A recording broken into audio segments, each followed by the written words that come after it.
Le baptême avec Jean-Marie, ouais, ouais. Ah, t'es encore là-dessus, toi? Ah, il est encore sur le baptême, sur cet été, là.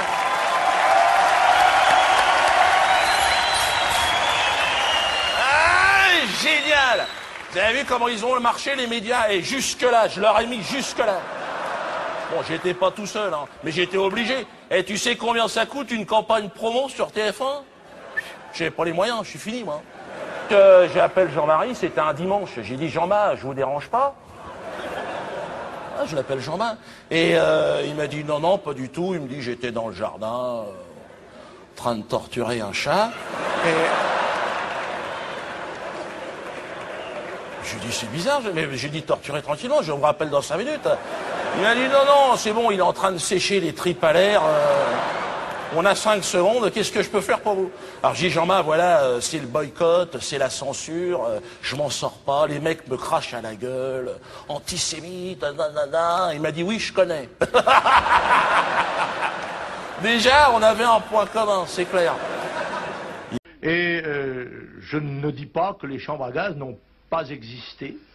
Je n'ai pas pu moi-même en voir, je n'ai pas étudié spécialement la question, mais je crois que c'est un point de détail de l'histoire de la Deuxième Guerre mondiale.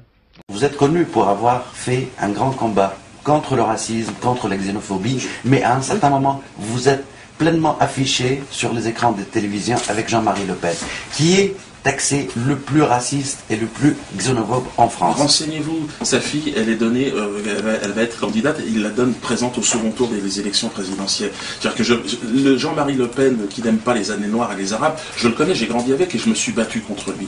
Le véritable problème, c'est Dominique Strauss-Kahn, le vrai raciste en France, c'est Dominique Strauss-Kahn, c'est-à-dire le candidat israélien. Il suffit de regarder ce qui se passe à Gaza pour comprendre ce qui se passe dans le monde. Il y aurait une population qui serait supérieure aux autres et qui va dominer le monde entier. Eh bien, il y a des résistants à cela. Et moi, je fais partie de ces résistants. Et Jean-Marie Le Pen, dans son coin, fait partie de ces résistants aujourd'hui.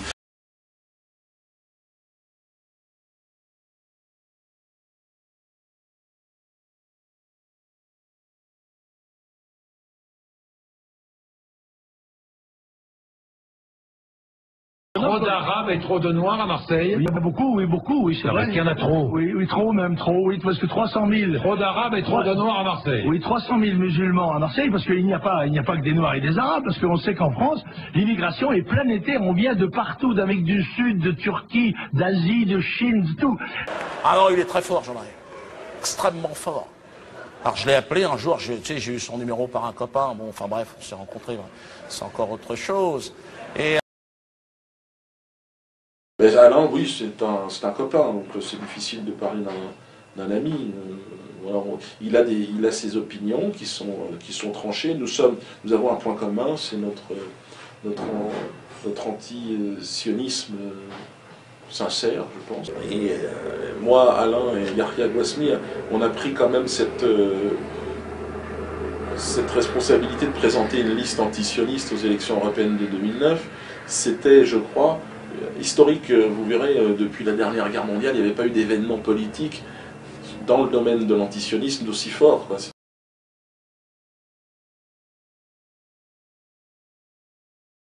Les valeurs du judaïsme, si on s'y intéresse, hein, suprémacisme racialo-communautaire au nom d'une vision inégalitaire et raciale du monde, qui s'accomplit soit par la violence pure, comme le rappellent les fêtes de Pourim ou de Hanouka, soit par la fourberie et le vol, si on ne peut pas faire autrement.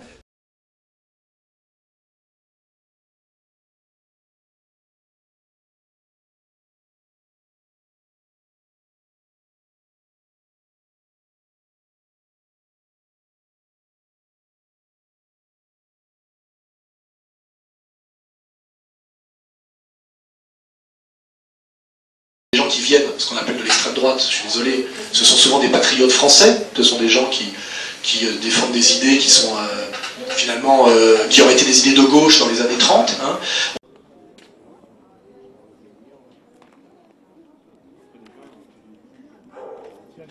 On en a marre de voir tout ça, hein, parce qu'on fait tout pour les étrangers et rien pour les Marseillais. a aujourd'hui dans le système policier, en plus un système policier qui se tourne vers les classes moyennes blanches, françaises, voilà, c'est-à-dire qu'on va racketter ceux qui sont facilement rackettables. Et les délinquants, on n'y touche pas, parce que c'est trop de boulot, c'est trop dangereux.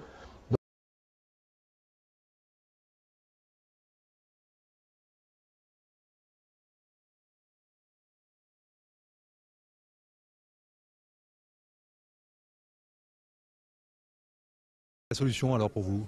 Eh bien de faire repartir tous les immigrés et avoir à la France aux Français. Comment les faire partir? Eh bien je ne sais pas, les mettre dans un bateau et les faire ressortir. Peut-être qu'on y arrivera. C'est une horreur.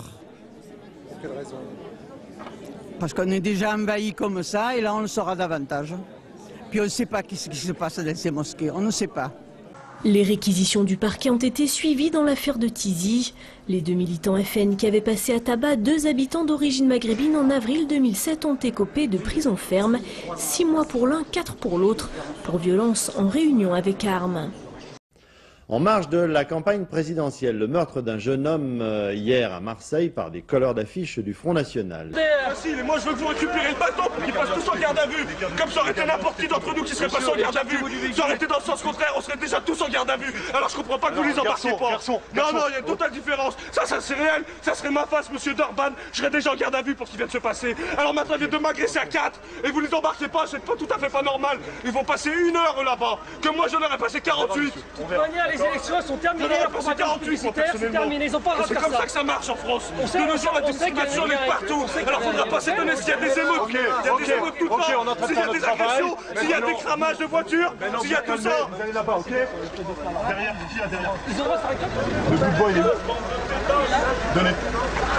C'est tout, regardez, c'est ça la propagande. Le Front National voulait fêter son score du premier tour. La journée s'est soldée par un drame. Un Marocain serait mort, poussé à la scène par des skinheads. On leur dit on ne peut pas discuter avec eux, on les disqualifie. Alors moi je pense qu'il n'y a pas d'extrême droite en France en réalité. Il y a une extrême droite en Israël, elle est très visible. Je pense que Jean-Marie Le Pen demande simplement qu'on respecte un peu son pays et que la France ne soit pas totalement détruite. Vous voyez ? Après ça, j'ai acheté une maison de campagne pour permettre à mes enfants, qui habitaient le 15e, de voir des vaches. Du côté de... Au lieu de voir des Arabes. Ben, il y avait... vous savez, moi ça me gêne pas. Moi je pense que quand il dit la France aux Français, c'est pas plus obscène que le Maroc aux Marocains, le Sénégal aux Sénégalais ou la Chine aux Chinois. Sachant d'ailleurs que tous les gens qui sont ici sont français. Être français, c'est avoir ses papiers, c'est pas une race, c'est une appartenance nationale. Voilà le t-shirt que porte à Marseille un certain nombre de jeunes Français de papier. Et cette affiche reproduit... Des jeunes Français de papier. Oui, des jeunes Français. Ils n'ont pas les mêmes droits. Oui, des jeunes Français de papier. Il y a des Français de papier et des Français, il y a des Français qui ne sont pas de papier. En tous les cas, moi je ne les considère pas comme des Français à part entière. Vous savez, ça m'a découragé leur venue. Est-ce que vous voulez aussi encourager le retour de ceux qui sont là? Et comment vous vous y prendrez? Eh bien, justement, en enlevant un certain nombre des avantages que nous estimons indus et qui devraient être réservés aux Français qui ont la nationalité française. De souche, vous oui, voulez même dire. de souche, mais j'ai pas peur. Les Français de souche, ils ont été à Verdun. Ce sont eux qui se sont battus. Ils ont versé leur sang. Ils ont perdu leur vie. La France est un vieux pays chrétien et même catholique, et c'est sûr que un Français musulman est plus loin, on va dire, du logiciel de base français qu'un Français catholique, même si l'un est issu de la Pologne catholique depuis 2 générations, et l'autre on va dire, du Maroc musulman et qui serait là depuis 3 générations. C'est-à-dire quand même, c'est souvent pas la plus longue présence en France qui fait la différence entre le de souche et le de branche. C'est plutôt ce lien à blanc catholique. Hein. Je pense qu'on a beaucoup diabolisé le Front National.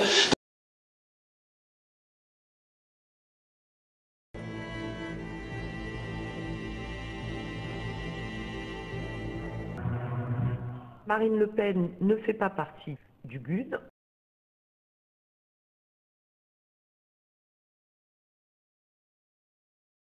En revanche, les gudards l'amusent beaucoup. Les gudards sont des grands déconneurs, les gudards font dans la provocation, les gudards sont des partenaires de soirée plutôt rigolos.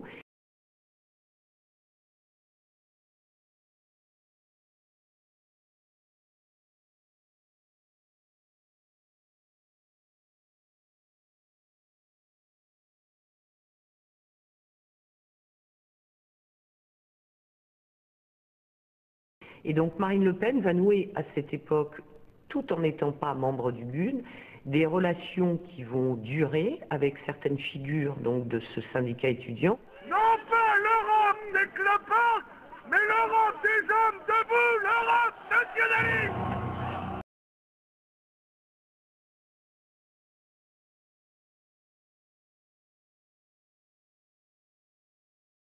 Je pense qu'on a beaucoup diabolisé le Front National. Il faut savoir que ces gens d'origine immigrée qui ont été manipulés et trahis par la gauche sioniste qui s'appelle le Parti Socialiste, et qui a bien compris aujourd'hui que le Parti Socialiste les avait manipulés et roulés dans la farine de A à Z, hein, et qui sont d'ailleurs tous sionistes, ces gens-là ne voteront plus demain pour le Parti Socialiste, alors qu'ils votaient historiquement pour le Parti Socialiste. Nous avons intérêt, nous, patriotes français nationalistes, à tendre la main à ces Français qui vont rester en France et qui finalement sont proches de nous au niveau des valeurs. Je le sais moi parce que je sais la fraternité que j'ai avec vous. Parce que ces gens-là demain peuvent voter Front National si le Front National sait évoluer. Et peut-être qu'ensemble nous pouvons sauver la France, c'est-à-dire la France du peuple et la France des valeurs.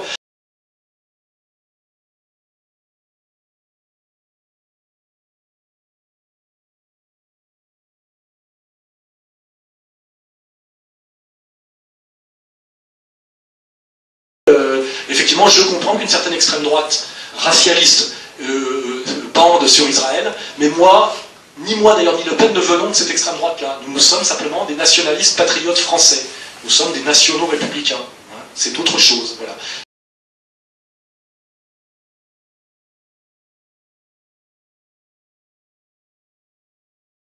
Moi je connais bien le Nord et le Pas-de-Calais, eh bien les gens du Nord et du Pas-de-Calais, ils ressemblent pas aux héros de ce film. C'est bien normal qu'ils soient arabes tous les deux. Je crois à l'inégalité des races, oui, bien sûr. C'est évident. Toute l'histoire le démontre. Elles n'ont pas la même capacité ni le même niveau d'évolution historique.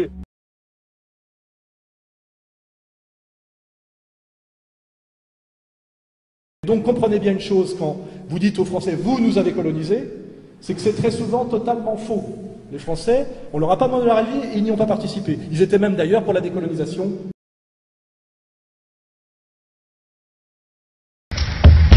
À Paris, le nouveau président du Conseil laisse entendre qu'il est prêt à négocier avec les nationalistes.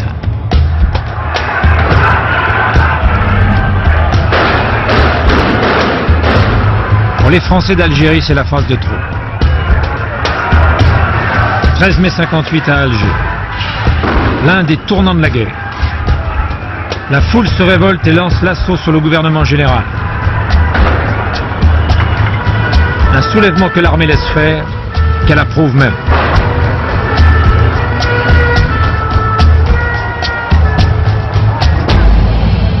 Je tiens à vous dire que l'Algérie restera française et que la France sera plus grande encore.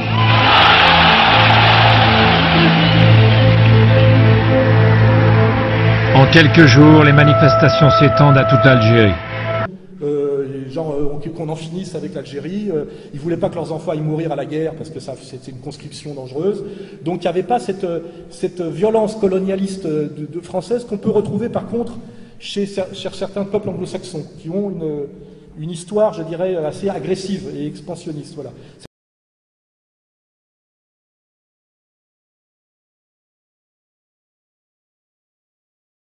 Alors j'ai pris des documents à la Bibliothèque nationale à Paris, des témoignages des conquérants de l'époque, des conquérants français.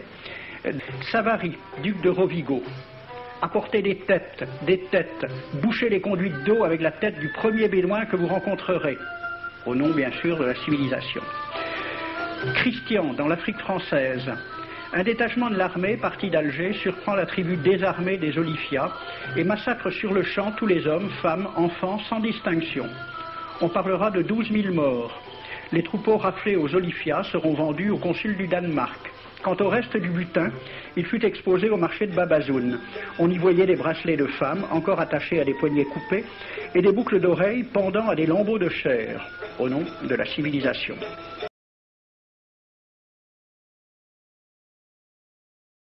Parce que par exemple, Soral dit sur l'Algérie, le seul espoir c'est qu'on y retourne. Moi je suis communiste, il faut le savoir, ouais. À base, donc je pense qu'à l'époque j'aurais été plutôt du côté des porteurs de valises. Mais je dis plus je vois ce qui se passe la corruption, les généraux, les matraquages de Cabecera, je me dis, et puis je vois que ce qui tient debout là-bas, c'est ce que l'universalisme républicain français leur a apporté, puisque le FLN s'est glissé dans la peau de Jean-Jacques Rousseau pour pouvoir revendiquer à la France le même statut qu'elle. Je me dis, plus on voit ce qui s'est passé depuis la décolonisation, plus je me dis, parce que c'est ce que j'entends chez les Algériens souvent, c'est que malheureusement, tout ce qui tient debout là-bas, c'est un peu ce que la France y avait apporté. Et Areva, et avant elle la Cogéma, est allée chercher tout bonnement cet uranium en Afrique, en Centrafrique, à Madagascar, au Gabon et plus récemment au Niger. Donc cette idée de l'indépendance énergétique de la France, c'est un mythe qui s'est construit en même temps que le mythe de l'indépendance des pays africains. On considère toujours que le sous-sol du Niger appartient à la France. Donc après un certain nombre d'années d'exploitation, 100 000 tonnes ont été extraites du sol nigérien, et pourtant le Niger est toujours dernier pays à l'indice de développement humain, avec une espérance de vie qui ne dépasse pas 50 ans, et surtout c'est un pays où on ne trouve pas la moindre trace d'électricité en milieu rural.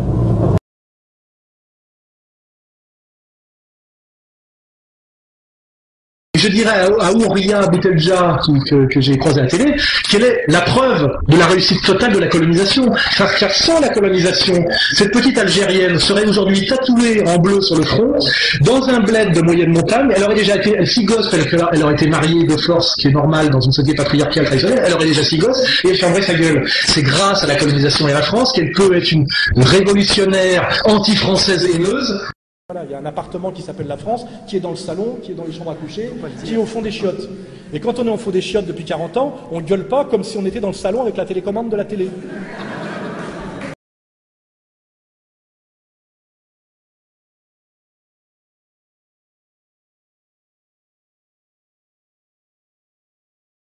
Un témoignage d'amitié à l'égard de nos amis pieds noirs, nous allons chanter les Africains. Nous les Africains qui revenons de loin, nous venons des colonies pour défendre le pays. Nous avons laissé là-bas nos parents, nos amis, et nous avons au cœur une invincible ardeur, car nous voulons porter haut et fier le beau drapeau de notre France entière. Et si quelqu'un venait à y toucher, nous serions là. On voit aujourd'hui que Le Pen, ce qui est assez intéressant, quand on l'interviewe sur la liste de Dieudonné, c'est le seul qui en dit du bien.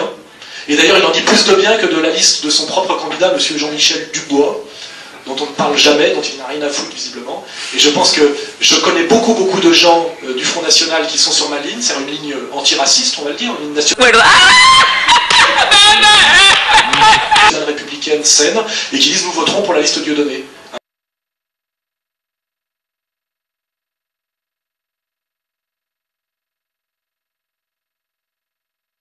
L'image de Dieudonné, c'est quelqu'un qui a protesté contre, entre guillemets, le pouvoir des Juifs dans la société française, dans le monde. Donc, quand on va voir Dieudonné, quand on rencontre Dieudonné, ça a un sens. C'est un homme qui a combattu le Front National pendant très longtemps, et oui, et qui d'ailleurs a fait amende honorable en disant on m'avait dit que le Front National était raciste, je me suis aperçu qu'il ne l'était pas. Bon, donc il a pu circuler dans notre fête nationale sans être inquiété et sans être bousculé ou insulté. Il vous donne un brevet finalement d'honorabilité en revanche. Nouveau visage, nouveau discours, Le Pen, le rassembleur. Quelle que soit leur origine ethnique, religieuse ou politique. Tous des frères donc. Virage à 180 degrés. Exit l'islamisation rampante du pays que dénonçait Le Pen il y a encore 3 ans et qui lui avait valu 10 000 € d'amende pour incitation à la haine raciale. Donc le vrai problème aujourd'hui et demain, c'est d'ajuster, on va dire, l'offre à la demande. En réalité, il n'y a pas du tout de déclin du front en termes de message politique. Donc plus que jamais, la mouvance que nous représentons, j'associe le front, nous, enfin les nations, nous disons la vérité, c'est une certitude, et on est les seuls à le dire. Quand on réfléchit, il est évident qu'on a de l'avenir si on sait éviter totalement la stratégie stupide, illusoire et suicidaire de l'union des droites et de penser qu'on pourrait être à la droite de l'UMP. Et si aussi on sait être, non pas, comment dirais-je, mou dans le discours, mais très percutant, mais aussi parfois drôle et même un peu, je dirais, branché. Parce que c'est aussi parfois drôle et même un peu, je dirais, branché, parce que ça permet de faire passer des choses. Et il m'a dit non, pas du tout. Il me dit j'étais dans le jardin, en train de torturer un chat. On voit que moi, avec mon slogan que j'ai sorti sur le texte, pour ceux qui l'ont pas lu, de défense de Le Pen pour le droit au blasphème, que de plus en plus, ce n'était plus que de plus en plus c'était la Deuxième Guerre mondiale qui devenait un point de détail de la chambre à gaz. Je pense que ce genre de phrase nous permet de marquer des points, c'est-à-dire ne rien lâcher sur l'essentiel, mettre les rigueurs de l'autre côté.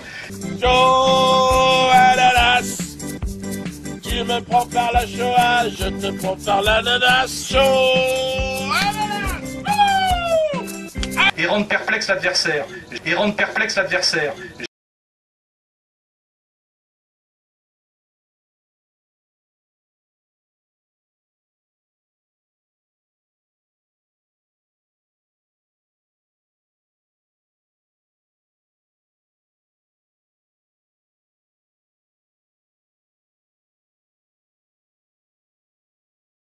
Le vrai raciste en France, c'est Dominique Strauss-Kahn, c'est-à-dire le candidat israélien.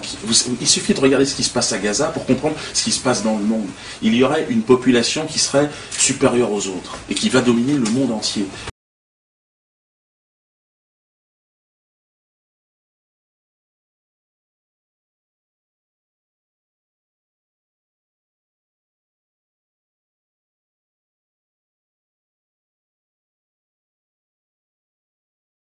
Il y a des résistants à cela.